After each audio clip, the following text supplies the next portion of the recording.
ఈ వీడియోలో చూపిస్తున్నది బాత్రూమ్ బేస్మెంట్ ఇలా కుంగిపోయింది. ఇంటి నిర్మాణంలో ఫౌండేషన్ ఇంటి ఆయుష్ను నిర్ణయిస్తుంది. ఇది కుంగిపోవడానికి కారణాలు ఏమంటే నేల స్వభావాన్ని బట్టి ఫౌండేషన్ వేసుకోవాలి. ఎన్ని ఫ్లోర్లు కడుతున్నామో దాన్ని బట్టి ఉండాలి. ఈరోజు మన కోసమో మన కుటుంబం కోసమో ఇల్లు కట్టొచ్చు. రేపు భవిష్యత్తులో పిల్లలు, పెళ్ళిళ్ళు, కుటుంబ సభ్యుల సంఖ్య పెరుగుతుంది. ఇంటి మీద ఇంకో అంతస్తు కట్టాలనుకున్నప్పుడు మస్ట్ అండ్ షుడ్ ఫౌండేషన్ చాలా స్ట్రాంగ్గా ఉంటే ఆ ఇంటికి ఏ డ్యామేజ్ ఉండదు, ఆ ఇంటి ఆయుష్ అద్భుతంగా ఉంటుంది. ఇక్కడ బాత్రూమ్ విషయానికి వస్తే ఇలా ఎందుకు కుంగిపోయిందంటే ఇంటి ప్లింత్ బీమ్కి ఈ బాత్రూమ్ బీమ్కి కనెక్షన్ లేదు. అది కాకుండా ఇంటి ఫౌండేషన్ ఎంత ఇంపార్టెన్స్ ఇచ్చి కట్టుకుంటున్నామో అంతే స్టాండర్డ్గా కాంపౌండ్ వాల్ కానీ ఇల్లు దాటి వచ్చే ఏ నిర్మాణానికైనా బేస్మెంటు కన్ఫామ్డ్గా బాగుండాలి. బేస్మెంట్ అంటే కొండగుట్టుల్లో దొరికే రాళ్ళు మట్టి లోపల గుంత తీసి లోపలికి వేసి పూడ్చి దాని మీద రాయి గోడతో నిర్మాణం చేస్తున్నాం. అదే ఎక్కువగా చూస్తున్నాం.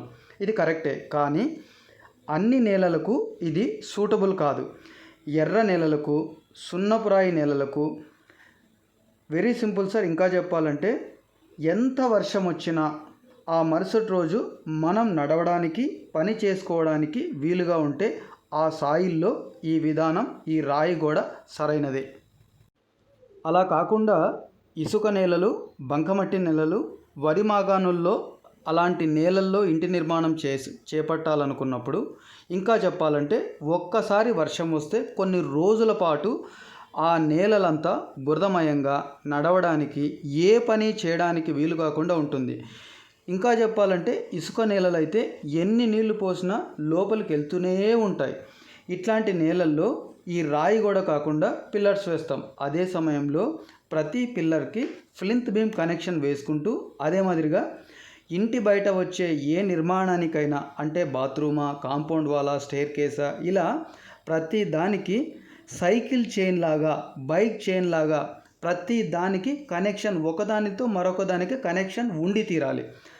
అలా లేదు కాబట్టే ఈ ప్లేస్లో ఈ బాత్రూమ్ ఇలా కుంగిపోయింది.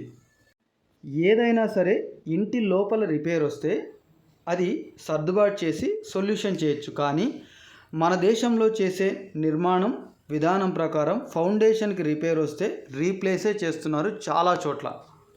అదే మనం చూస్తున్నాం. ఇంకా కావాలంటే మీరు గమనించండి, ఒకప్పుడు చేసిన ప్రతి ఇంటి నిర్మాణం దాదాపుగా ఎలాంటి రిపేర్లు ఉండవు, వాటర్ లీకేజ్ అయితే తప్ప. అదే ఇంటి బయట కాంపౌండ్ వాళ్ళు చాలా చోట్ల వాలిపోవడము, గోడలని చీలిపోవడము, పడిపోవడము, కుంగిపోవడము చూస్తూనే ఉన్నాం. కొన్నిసార్లు కాంపౌండ్ వాల్ రిపేర్ వచ్చిందని పడగొట్టి మళ్ళీ కట్టిస్తున్నారు. ఎవరు ఇల్లు కట్టినా ఇలాంటి ఫౌండేషన్కి రిపేర్లు రాకూడదంటే ప్లింత్ బీమ్ కనెక్షన్ ప్రతి దానికి ఉంటే ఇలాంటి ఇబ్బందులు ఎవరికీ రావు. ఇలాంటి రిపేర్లు కానీ వస్తే ఖర్చు మాత్రం చాలా దుబారా.